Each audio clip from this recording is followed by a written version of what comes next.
Le fleuve Sénégal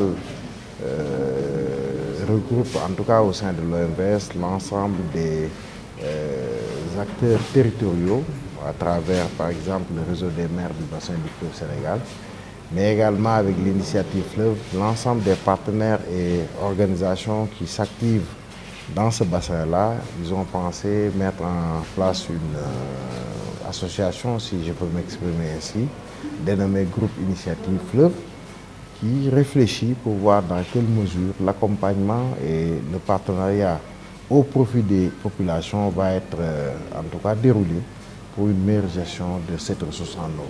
Je dirais, le plus important pour nous, c'est de donner aux communautés, aux collectivités locales et jusqu'aux agriculteurs l'information sur ce qui se passe sur la vallée du fleuve et leur donner les moyens d'être des acteurs importants sur le dynamisme de ce fleuve qui est indispensable pour les 4 pays riverains. Leur donner les moyens d'agir, leur donner les moyens de produire des projets, de rechercher des financements. Et donc notre mission est d'accompagner en quelque sorte cette dynamique.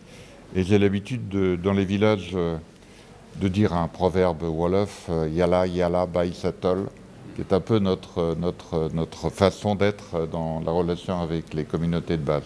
L'initiative Fleuve Sénégal, qui en réalité c'est des partenaires stratégiques, qui évidemment depuis plus de 4 ans, ils s'activent par rapport tout simplement aux activités relatives au fleuve Sénégal.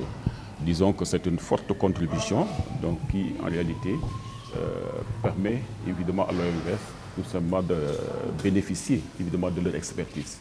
Et par rapport à cela, nous saluons quand même vraiment cette initiative tout simplement donc, de cette rencontre qui nous le faisons en collaboration avec eux.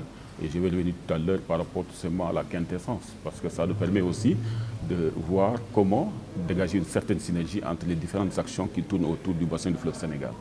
Donc ils ont parlé tout simplement donc, de la gestion intégrée des ressources en eau. Et là, en réalité, nous avons donc un outil stratégique qui a été validé donc en 2023, qui constitue ce qu'on appelle le schéma directeur d'aménagement et de gestion des eaux au niveau donc, du bassin du fleuve Sénégal. C'est un outil qui, en réalité, toutes les autres initiatives, tous les projets, les programmes qui vont tourner autour, évidemment, donc, de ce bassin du fleuve Sénégal seront adossés à cet outil stratégique. On va le présenter tout à l'heure donc en séance donc, pour montrer un peu l'encadrement qui sera fait par rapport tout simplement à les activités au niveau du bassin du fleuve Sénégal.